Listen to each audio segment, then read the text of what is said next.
setting the edit boxes 1 and 2 to the values of the x and y axes. Then I'm putting off the response reader, and this is all happening within a try catch. If something goes wrong, I'm just setting the text box value to error. Not a particularly useful method, but it will suffice for this demonstration. So let's go ahead and save all of that off, and let's see this build. And it does, excellent. So we'll go ahead and run this application. And again, with the EMS development server and console and everything running in the background, if I click on go, it's going to go off and make our web request, and it comes back with our joystick data. Okay, so as we're coming to the end of the bootcamp now, I'd like to talk about some of the use cases and reasons why you might want to place logic in your EMS server. Centralization is one reason, of course, but there's also the issue of processing. So if you have a high amount of processing to do, you may not want to run that on a mobile device, which has a limited CPU relative to your server. And one slightly abstract, not really so practical example of this is L system generation. So this is something I started looking at several years ago. And effectively an L system is a mathematical system for rendering natural organic systems. Now you want to learn more about L systems or Lindenmayer systems, head on over to the wiki page here. But to give you an example, using an L system, we're able to have the computer draw things like this tree. And I'm going to show an example of something similar to this tree. So effectively the way an L system works is you pass in a starting rule, so in this case this would be the character x. And every time the L system processor finds the character x, it'll replace it with this pattern of x's and x's and pluses and minuses and brackets. And every time it comes across an f, it'll replace it with 2f's. And it'll do this in a loop with several iterations. It's actually a recursive iteration system. So what you end up with is a really long string of characters, which you can then run through a Turtle program to render as a drawing. So I went down and I found a JavaScript Turtle, which was written by a gentleman by the name of Bernie Pope. I couldn't find any license information on this, but as it's published and available, I assume it's good for me to use it. But if you want to find the Turtle code, head on over to his blog page here. And if we take a look under software and scroll down, you'll find JS Turtle. So we take a look at JS Turtle and he gives some examples here. So we can give this Turtle some instructions on how to draw things. So let's have it draw forward by say 5 units, whatever 5 units may be. Turn right by 25 degrees and forward another 100 units. So you can see that this Turtle is basically just following very simple instructions to render. And if you remember Logo from the 80s, I think it was, you'll be familiar with how a Turtle graphics system works. So what I've done is I took the JavaScript and CSS from this Turtle and I created my own Turtle client.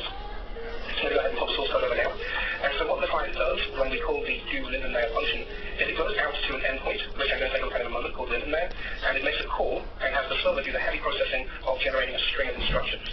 When that processing is done, we reset the Turtle's position, set the color, and then we start looping through the string of instructions that we get back from the server. And for each instruction we do a different action. So for the F instruction we draw forward by 4 units. For left and right we turn the angle of the Turtle by 25 degrees. And then we have the ability to push and pop values onto and off of a stack, so we can store state to a previous state. So that's basically the client side of this application. It's going to render using Turtle graphics onto a canvas inside the HTML page. And of course we've seen already the REST request being made for JavaScript. So now we're going to take a look at the endpoint that I built for this. It's called EMS Lindenmayer, and you'll find it in the subversion for this session. Inside the same directory you'll find the client source code as well. And I've implemented a single method here, so I've got the get method. And what the get method is doing, I'm not actually accepting any parameters. I could accept, for example, the number of iterations, or maybe I could even pass up the rules and the action, which is the starting character. But I'm just having no parameters go up, and I'm generating a default system here. And the system that I'm generating is actually that tree that we saw on the wiki page. These are the rules for it, and I set the action, and then I call my Lindenmayer class, which is also included. And the Lindenmayer class simply runs through and processes strings, and it's going to call process for each of the strings, and it's going to repeat that several iterations. So I've actually got this default setting to 6 or 7 iterations, 6 iterations here, but you can imagine that, 6 iterations actually on this modern processor isn't going to take too long. If we were to put in 20 or 30 iterations for more complex systems, then that's going to require more processing resource. And in fact, I haven't tried it yet, but I am curious to see how well a ARM processor for a mobile device copes with this code. But for the moment, we're going to run this up on our server, and I'm simply going to return a JSON string containing results structure. So that's the results of running the Lindenmayer system. So go ahead and see this working. If I start the application up, it's actually an endpoint inside our EMS development server, and I'm going to go ahead and open this in a browser, and I'm going to browse to the endpoint Lindenmayer. And when I do this, you can see that I get quite a lot of instruction text come back. So that's the heavy processing done, so a fraction of a second actually on this processor, but that's the heavy lifting of the application done right there. And then if I go ahead and open up the example code, the Turtle test code, you can see here my client application. And when I click on the Lindenmayer button, it's going to go off and make that call to the server. It'll get back that string, and it'll process it into Turtle instructions. Now, in order to run this, I need to enable cross-origin. And when I hit the Lindenmayer button, we have a pretty tree form. Not quite the same tree as in the wiki. I think there might have been actually some confusion about the instructions in the wiki page, that this has been followed literally to the instructions there. So we have a tree rendering. So this is just one example of how you might do the heavy lifting on a back-end server. Now, if we were to extend that out, imagine, for example, you are processing hundreds or thousands or millions of records from a database and trying to get a summation or some other function on that entire data set. What you certainly wouldn't want to do is transfer the entire data set down to a cell phone, which of course would use lots of network traffic. So if this is over a DSL connection, that could lead to quite a high bill. And if it's over a Wi-Fi, it's still going to take a very long time. It tends to consume a lot of RAM on the mobile device. And then the mobile processor has to sit there consuming battery, running through all of the data to process the results. I'm not even sure most cell phones today can handle millions of records or even hundreds of thousands. So what we can do is we can produce an instruction on the cell phone, which goes off and calls our endpoint, have our endpoint do all of that processing on the server, and send back the result. The other advantage of this, of course, is if you should need to upgrade the hardware to handle higher data loads, higher processing amounts, then you can, of course, simply upgrade the server that your endpoint is running on, and you don't have to update or upgrade the client hardware. So thank you for entertaining my little Lindenmayer demo there. You'll find that in the subversion repository. Let's take a look at some more use cases. I want to take a moment to discuss what we've learned and to discuss some possible use cases for this technology. I'm sure that you'll have already come up with more interesting use cases of your own, but let's explore just a couple to see what we could possibly do with this. So the first and most obvious is access control. So suppose you have a pantry keypad and it's being monitored either wirelessly or by Bluetooth or by wire by a pin point. Well, that pin point can forward access requests onto an EMS server, which can then make a decision about whether or not access should be granted, and send a signal back through the same or another pin point to an actuator which controls the door lock, for example. So what is the advantage of using pin points and distributing this access control setup? Well, the advantage is that you can centralize the access control database. So you can have multiple pin pads and multiple actuators over various Wi-Fi ranges, Bluetooth ranges covering a wide area, possibly even at multiple sites, have them all talking to the same EMS server to make decisions about access control. Another use case might be to use Bluetooth beacons for access control. So to quickly disambiguate, EMS server is the actual server software that exists within RAS server. RAS server is a product bundle which includes the EMS server, and it also includes the Bluetooth beacon sensor. So with beacon sensing, you can track a beacon to within, I think it's an inch of accuracy on indoors.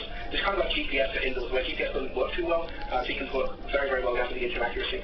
So you can track a beacon traveling around an office or a factory zone, for example, and make decisions by feeding that data through a pin point to a central EMS server about whether or not access should be granted. Another case is the home or office automation. And in fact, one area where we've seen some demand for automation is in the medical industry. So we actually have a nurse's station demo in which a nurse's application is running on a patient's phone. That phone is detected by a proximity beacon, which through a pinpoint communicates to the EMS server, letting the nurse know that the patient has arrived, sending a notification out to their tablet. When the nurse is ready to see the patient, a signal is sent back through the EMS server, which notifies the patient's phone, either by push notification or on the wireless network or some other means. The patient receiving this notification then enters the nurse's office, which means that their phone is again tracked by a Bluetooth beacon through a pin point to the EMS server.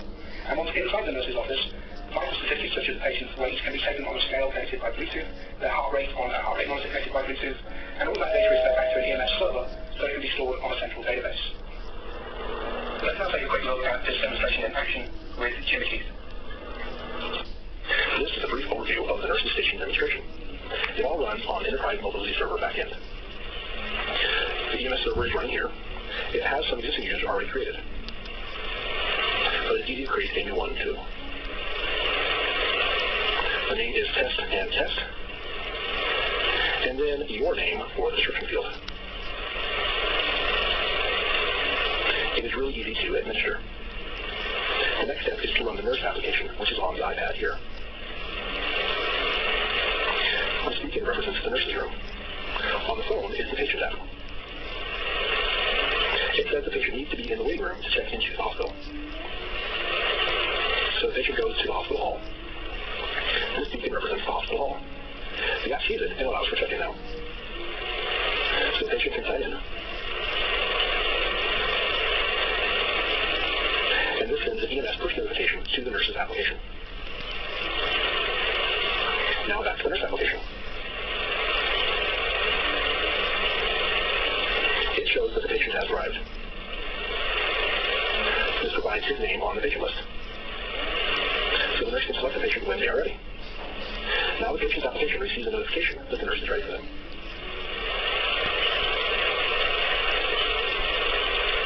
Here it displays, you are now checked in. The nurse is ready to see you.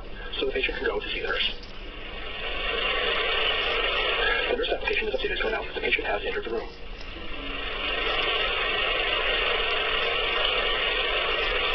Now the nurse can provide patient vitals like weight and heart rate via either the keyboard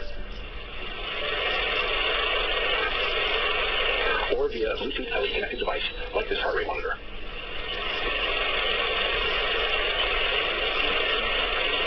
The app just connects to the device, and after a couple seconds of reading, the heart rate is entered automatically. The nurse just approves and saves the data.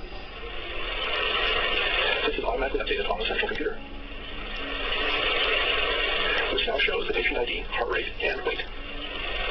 And that's all there is to it. In large-scale applications, it's important to have technology which scales, and it's important that multiple teams of engineers can work together to produce the solution. With Graph Server, you're able to use Delphi or C++ builder code to provide APIs for web developers or .NET developers to work with, among other languages. You've learned how to share your documentation for your interfaces with other development teams using a common YAML format that can be reused, and how to distribute your IoT devices over wider areas using pinpoints. You've gained an understanding of how to interface with IoT devices from your Delphi applications, and you've even seen that you can prototype and build your own IoT devices. With this knowledge, you can begin to integrate IoT into your own organization or provide IoT solutions for your customers. My name is Craig Chapman. Thank you for watching. So there was a question for the link to the blog post again, but it's provided that. Also, if you go to the main page, the emdt.co/IoTBootcamp 2017, that will link out everything else as well eventually. So you can find it there. Let's see. Anything you want to add or elaborate on before we get going here? Yeah, I wanted to come back to a question here actually regarding NoSQL databases or basically non-relational databases. And in honest truth, I have very little experience with such databases. I tended to always work with relational or index table type of databases. My understanding, which as I said is limited, is that in a no-relational database, the concern with REST is statelessness, and there are various discussions happening regarding practical applications of REST with non-relational data structures. So there seems to also be something of a misunderstanding that REST is stateless. Now, the primary concept between REST is that the server need not maintain state between two different sessions, but that doesn't mean that there is not state. Typically, client manages a state, and it is, of course, possible to create state-based resources. So you could have, in things like authentication systems, for example, typically an authentication token is created, and that token sits in a database and can be accessed again by subsequent calls. So it's not like REST completely told you as state, and I think that's the primary leading concern. The other concern is that relational databases don't tend to send back record sets, so they send back a file. In a HTTP setup, that's not an issue. You send back a file as a public data string or data stream, so that's a way to work around that as well. But that's about as much as I'm able to answer with my limited understanding of the problem. I did go in to try and find some resources and I'll take the blog with what I can find, but yeah, I'll just come back to that question because that's quite interesting. It's one of those things, state is one of those overloaded words, so it means different things at different times. So REST doesn't require a state, doesn't require a session, that'd be a better term. But it can maintain, say, like synth tokens or something like that. But the idea is that you're not having to have the overhead of that on the server side, which is all the other systems up there.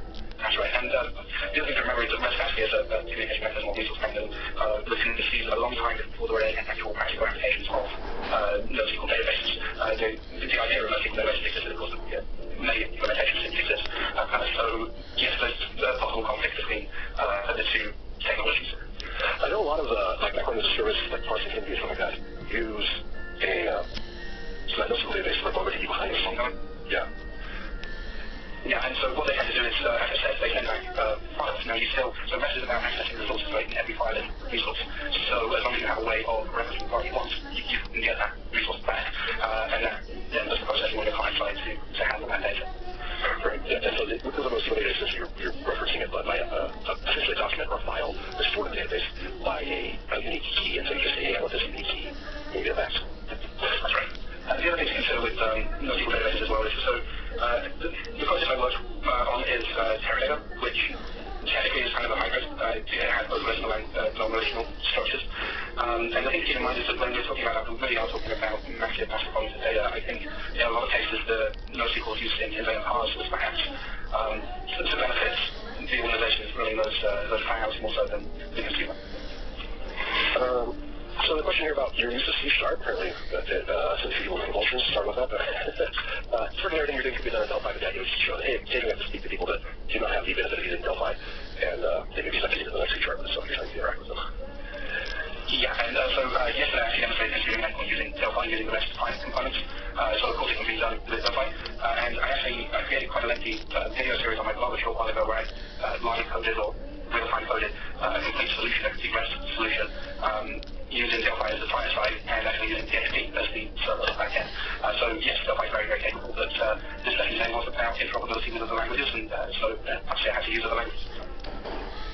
So the question about licensing model around server and EMS, talk to sales. We're going to have a lot more information about what's going on about that as far as pricing and such goes. So, yeah, we have with various kinds of different use cases where EMS and server makes sense. We discuss alternate options with them. So I would say that effectively EMS, where the licensing does make sense, tends to be in more corporate setups with price. For mass market applications, the licensing really probably needs to be negotiated one-on-one with the IDC. And also be aware that there are many cases where EMS isn't the right product to choose. And generally, your rep is happy to sell you that. There's much to say we've got to sell you licenses. Certainly the guys that I work with in the North America office, they don't want to sell you something you don't need. So it is worth having that discussion. It's also that if I were to suggest things, then sales guys, no, Jim, that's not the thing we're going to need. Sorry. You can do your job, I'll do my job. What's the resolution of a feature? Okay. Just skipping one here that I wanted to highlight as well. So I used all the attributes today in Delphi, and in C++, and the C++ standards, attributes mean something slightly different than in Delphi. So the honest answer is I don't know how to add YAML documentation to a REST service built using C++ Builder.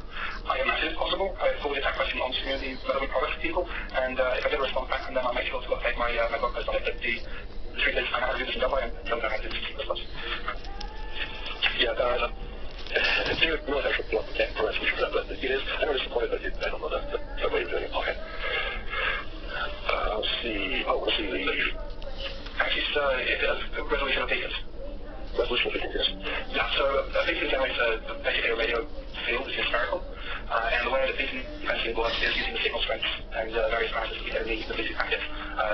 Something akin to triangulation is done, and triangulation, of course, works very, very well with three-dimensional data on a two-axis plane. But if you introduce the third axis, actually the third axis is so small amount it interferes with the accuracy on the two axes, on the plane that you measure it. So on the three dimensions, it's not very accurate at all. In fact, technically there is no third axis what we're doing. But what you can do is, because you are positioning your beacons manually, so I guess it's a step back, so that's what you get is a floor plan, and you can pin on that floor plan where your beacons are installed, and it uses that data to do triangulation to figure out where particular beacons are being tracked. Now, what you can do is you could give a similar floor plan but for a different plane. So you could provide your beacons and say, well, I know that this beacon's on the floor and this one's on the ceiling, and the difference between them is 2 to 3 meters, whatever it might be, and actually do the tracking on a second plane. And if you do tracking on plane A and the parallel plane, you can do the calculation yourself to figure out exactly where you are in 3D space. But that's not something that Beacon Sense does. That's something that you have to have with yourself.